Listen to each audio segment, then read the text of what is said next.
So our third reader this evening is Lyndsey Croal, um, also whose work involves Scottish myths, I think, quite a bit. Well, all of us do, really. So Lyndsey is an Edinburgh-based science fiction and fantasy writer.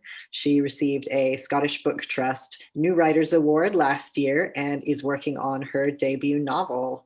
Her work has been published in a number of magazines and anthologies, and her debut audio drama, Daughter of Fire and Water, which you should all listen to, it's very, very good, drawing on Scottish folklore, was released by Alternative Stories and Fake Realities podcast in February. She is also co-founder of Edinburgh Science Fiction and Fantasy Writers and enjoys being part of such an exciting Scottish SFF scene, which I completely agree. The scene is excellent here. And you can find her on Twitter as Writer Linds or via lyndseycroal.co.uk. Lyndsey, go ahead.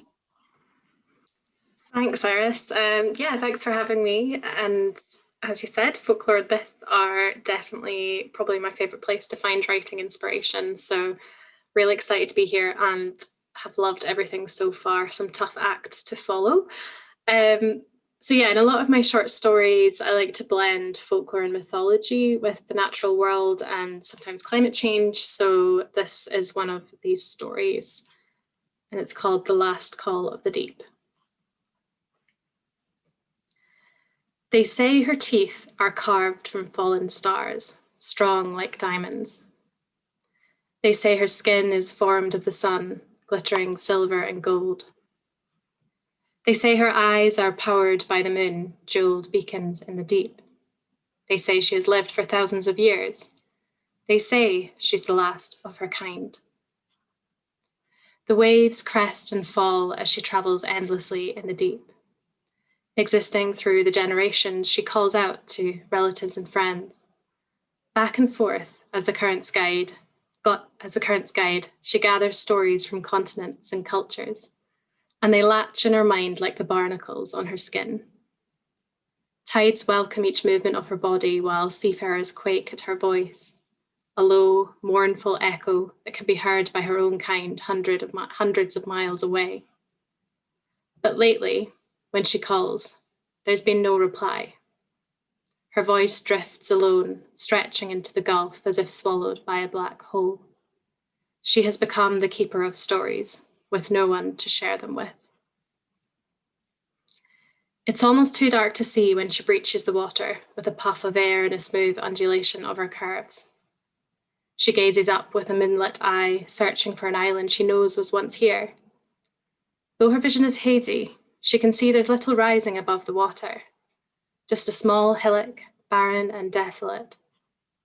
She tries to remember the last time she travelled in these parts, but time spent in the deep passes differently, so that days and weeks and months and years seem almost to merge together. Still, something isn't as it was. Diving a little below the surface, she swims forwards to investigate, sending out a call, listening to how the echo reverberates back to her. It tells her that a vast obstacle lies ahead under the water. With eyes adjusting to the murk, she spins on her side and looks at the strange world now surrounding her.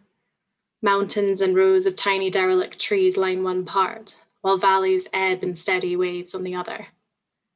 Amidst the landscape lie buildings of mortar and stone, now uninhabited.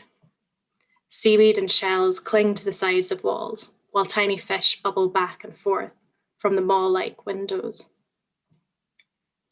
She calls out again, pushing her voice beyond the underwater fortress, crying, "Have I lost my way?" She swims past the ruins and waits with faltering hope for a response. None comes. It's been so long since she heard another voice in the deep, so long since she's come across another of her kin, so long since she's collected a story from afar. She thinks of her last calf from many cycles ago. He was a curious one, enjoying swimming up to floating wooded islands, saying hello to seafarers who'd had for a time greeted them like long-lost friends. But one afternoon, when he was almost grown, she'd let him go to see one of them on his own. He didn't return, When she swam out to look for him, the only evidence of his presence was an oily residue in the water, slick and metallic to the taste. She cried then, a deep siren call, as she knew the floating island had taken him. Afterwards, she stayed away. It wasn't long after the incident that she stopped coming across or hearing her kind at all, as if they had all vanished along with her son.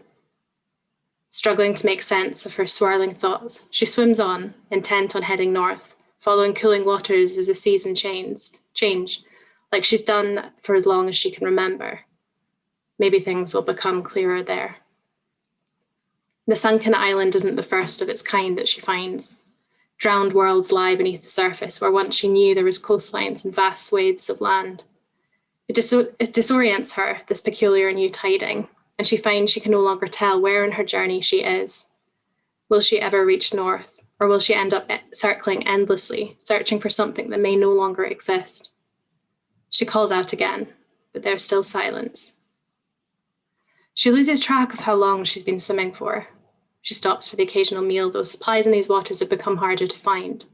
At this time of year, there ought to be a bounty of life. Her energy begins to wane. The seas eventually start to cool, and somehow it eases some of her tension. She feels a shift in her body as the water seems to wrap around her.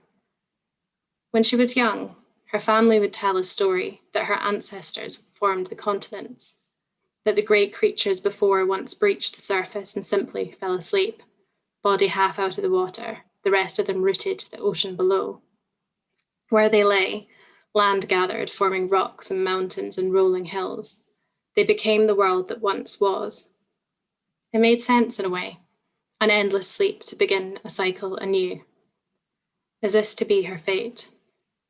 Perhaps it's time to let go, to become like her ancestors.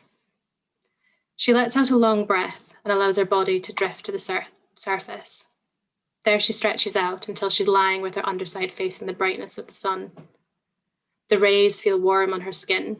It's peaceful here, and suddenly all she wants to do is sleep. As she closes her eyes, every story she's ever heard flits through her mind until all she can think of is the water around her and the sun on her skin, as if she's letting the tales go into the depths beneath her. She hopes that the story of her ancestors are true, that her body will merge with the sea somehow, that she will become something more than herself. It's a calming drift into a long slumber, and she's vaguely aware of the nights turning to day and the days to night as the stars and sun and moon flash by above her. When it is time, she uses her final breath to send out a somber call. Her heartbeat slows, her body stiffens, turning to rock and stone. They say her call was formed of melancholy and hope. They say it was the last call of the deep. But as time moves on and the tides come and go, something new awakens. Far away in distant waters, a call echoes back.